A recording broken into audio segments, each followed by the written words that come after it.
2 in 100 people between the ages of 65 and 69 have dementia, and the risk doubles every 5 years. So if you are over 90, this risk has increased to 1 in 3.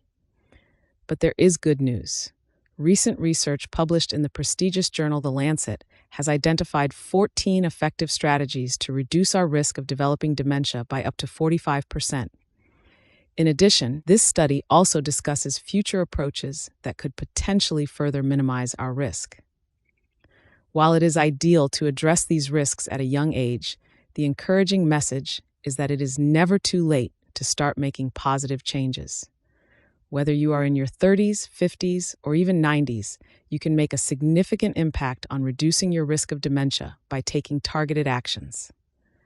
Let's start with the first of the 14 effective strategies. Imagine your brain is like a muscle that gets stronger with regular use. One of the best ways to keep this muscle in shape is to ensure quality education and encourage cognitively stimulating activities, especially in midlife. It is not just the number of years we spend in school that is crucial, but above all, the quality of education and the challenges we face. Studies involving more than 107,000 people show that those who are exposed to high cognitive stimulation at work have a significantly lower risk of dementia than those who are less challenged. Interestingly, individuals with high cognitive stimulation at work, even if they had less formal education, had a 20% reduced risk of dementia compared to their less stimulated colleagues. But why is cognitive stimulation so effective? The key lies in the concept of hormesis, which states that moderate stress or challenge can produce positive adaptive responses in the body, including the brain. This type of healthy stress boosts the brain's ability to repair itself and form new neural connections. Through targeted mental effort, the brain is stimulated to maintain more efficient networks and better adapt to change. This means that keeping your brain active through challenging tasks, whether at work or in hobbies, is crucial to reducing your risk of dementia. Therefore, it is advisable to continue learning, stay curious, and challenge your mind, as this represents one of the best investments in your long-term brain health. The second strategy for reducing our risk of dementia might surprise you, but it makes sense if you think about it. It builds on previous findings. Globally, 20% of people have some degree of hearing loss, and this number continues to increase as we age. This poses a serious problem because if our ears do not transmit auditory signals to our brain, the brain does not receive the necessary stimulation it needs to remain healthy and may begin to regress. Numerous studies show a clear connection between untreated hearing loss and an increased risk of developing dementia. A series of high-quality studies followed participants with hearing loss over a 5-year period, and the results were alarming. People who suffered from untreated hearing loss were up to 2.4 times more likely to develop dementia. What is also worrying is that for every loss of 10 decibels, the risk of dementia increases by up to 24%. The worse your hearing, the higher the risk. The good news is that hearing aids can be an effective aid. A systematic review showed that people with hearing loss who wore hearing aids had a significantly lower risk of cognitive decline and dementia compared to those who did not use this assistance. It is a simple procedure, but one that can make a huge difference in quality of life and mental health. The third strategy we should consider is closely related to the previous one. Just like our hearing, the signals to our brain are weaker when our vision is impaired. A comprehensive meta-analysis that examined 14 different studies and included over 6 million older adults who were cognitively healthy at baseline found that individuals with vision loss had a significantly higher risk of developing dementia. More specifically, the risk was increased by around 47%. This means that it is very important for us to take vision problems seriously, whether for ourselves or for people around us. Similar to hearing, we need to actively care for our vision because it is another important piece of the puzzle that protects our brain. Regular eye exams and early treatment of vision problems are critical steps in reducing our risk of dementia. The fourth strategy, which is often overlooked, concerns mental health, particularly depression. A recent analysis that examined 7 studies following people for up to 14 years found that individuals with depression were more than twice as likely to develop dementia compared to those without depressive symptoms. This is a significant finding as the increased risk exists throughout adulthood, but is particularly relevant in midlife. Depression occurring at this stage of life appears to be a strong predictor of later dementia. The exact reasons why depression might worsen dementia are not yet fully understood. Some theories suggest that depression can lead to decreased self-care and social isolation, both of which are critical to brain health. When people take less care of themselves and avoid social contact, they lack the necessary stimulation and support that the brain needs to stay healthy. Another explanation could be that depression results in the overproduction of cortisol, a stress hormone that is harmful to the hippocampus, an area of the brain essential for memory and learning. But there's also positive news. The same studies that examined the connection between depression and dementia found that people who treated their depression with medication, therapy, or a combination of both had a significantly lower risk of developing dementia. In fact, their risk was reduced by 30% compared to untreated individuals. So, if you suffer from depression or know someone who does, it is important to seek treatment because not only does it improve mental health, but it can also be a crucial step in long-term brain protection. Now let's talk about 2 strategies that go hand in hand to both build and protect your brain. The 5th strategy focuses on increasing brain volume, while the 6th strategy aims to keep it safe. Studies have shown that people who regularly engage in moderate to vigorous exercise actually have larger brain volumes than those who are less active. Exercise has positive effects on brain health at all ages by improving blood flow and overall function, lowering blood pressure, and increasing nitric oxide levels. This combination promotes brain plasticity, meaning it remains flexible and adaptable, and also helps reduce neuroinflammation, which can be a risk factor for cognitive decline. While exercise is great for strengthening the brain, we also need to talk about protecting the brain, and that's where the 6th strategy comes in: protecting the head. Head injuries, particularly from contact sports or accidents, can significantly increase the risk of dementia. A meta-analysis that included over 7 million people found that individuals who had suffered a traumatic brain injury had a 66% higher risk of developing dementia later in life. It's not just serious injuries that are important. Mild traumatic brain injuries, such as those caused by concussions in sports like rugby, football, and boxing, have also been linked to an increased risk of Alzheimer's and other neurodegenerative diseases. Using appropriate protective equipment such as helmets is crucial, but it's not just about wearing the right gear. It is also important to promote practices that reduce the risk of head injuries, such as limiting heading in football to reduce the number of collisions.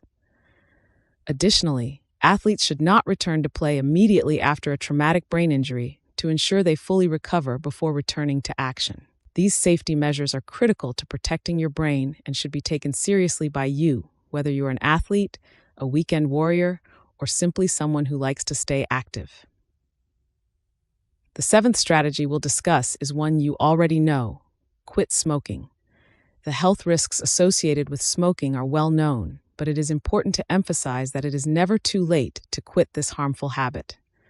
A comprehensive study launched in 1985, known as the Whitehall 2 study, has shown, among other things, that active smokers have a significantly higher risk of dementia compared to people who have never smoked.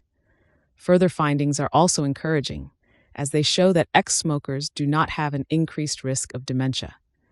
This means that quitting smoking can actually help reduce your risk of dementia.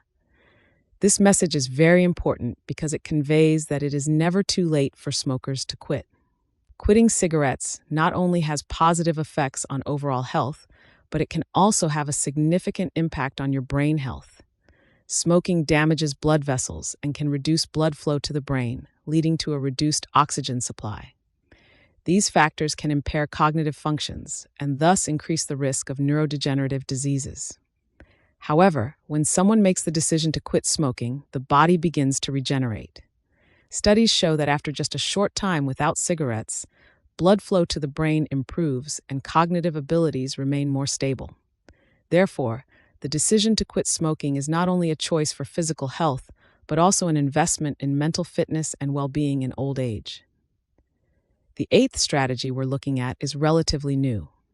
In the past, evidence linking low-density lipoprotein cholesterol, often referred to as bad cholesterol, and dementia in older adults has been inconclusive. However, recent research has shed more light on this connection. A meta-analysis that looked at over 1 million people from the United Kingdom found that the risk of developing dementia increased by 8% when low-density lipoprotein cholesterol increased by 1 millimole per liter. Another study involving nearly 1.2 million participants showed that individuals with high, low-density lipoprotein cholesterol levels of over 3 millimoles per liter had a 33% higher risk of dementia.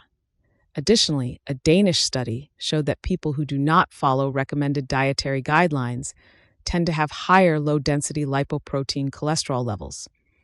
This particularly affects individuals who do not include enough fruits, vegetables, and fish in their diet while simultaneously consuming sugary drinks and processed meat. These unhealthy eating habits are associated with an increased risk of certain types of dementia, highlighting the critical role of diet in maintaining healthy cholesterol levels and potentially reducing the risk of dementia. How can these findings be explained? Excess cholesterol in the brain is associated with an increased risk of stroke and can lead to the buildup of amyloid and tau proteins, which are thought to be major contributors to Alzheimer's disease. These connections offer us a possible mechanism to explain why high low-density lipoprotein cholesterol levels could increase the risk of dementia. By paying attention to our diet and maintaining healthy lifestyle habits, we can actively help protect our brain and reduce the risk of dementia. Here's where things get fascinating. Statins, the cholesterol-lowering drugs, have received a lot of attention for reducing the risk of Alzheimer's disease. These drugs not only lower cholesterol levels, but also have anti-inflammatory and antioxidant properties. A meta-analysis covering over 36 studies has shown that people who take statins have a 20% lower risk of all-cause dementia and a 32% lower risk of Alzheimer's disease compared to those who do not, especially in people with untreated high cholesterol. However, it is important to note that the benefits of statins are most apparent when they are taken regularly over a long period of time, rather than starting late in life. It is crucial to understand that this doesn't apply to everyone.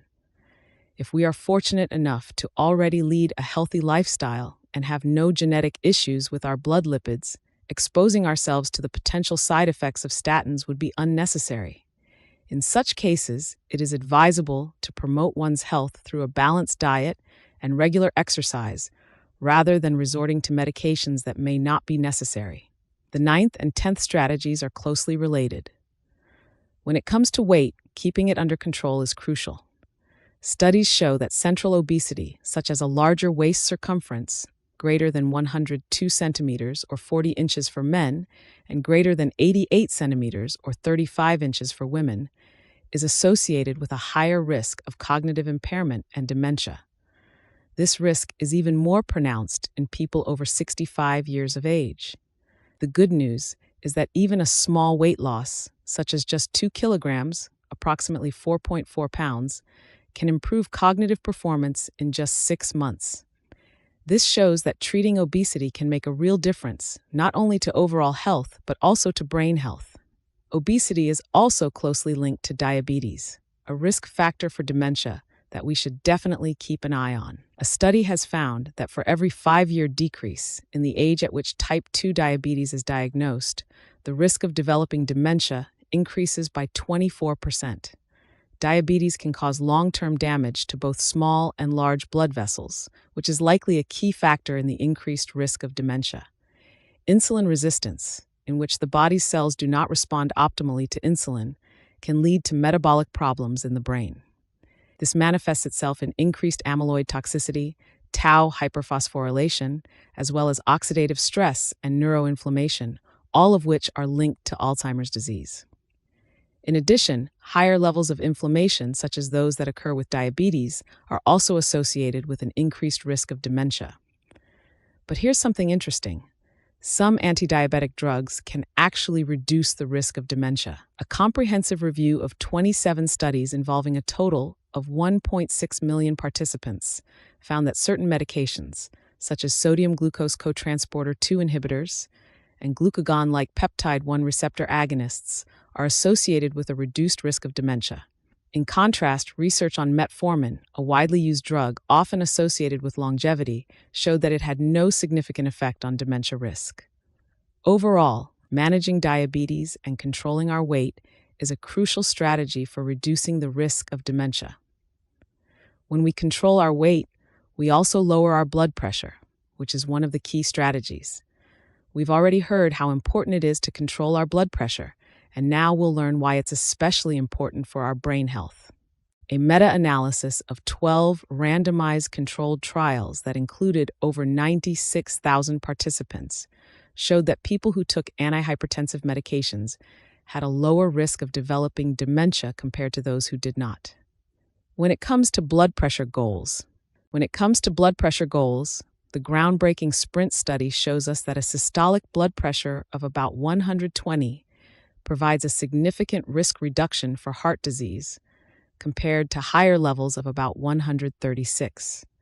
Ideally, we want our home blood pressure to be below 120, although in older adults, a reading of around 130 may be acceptable.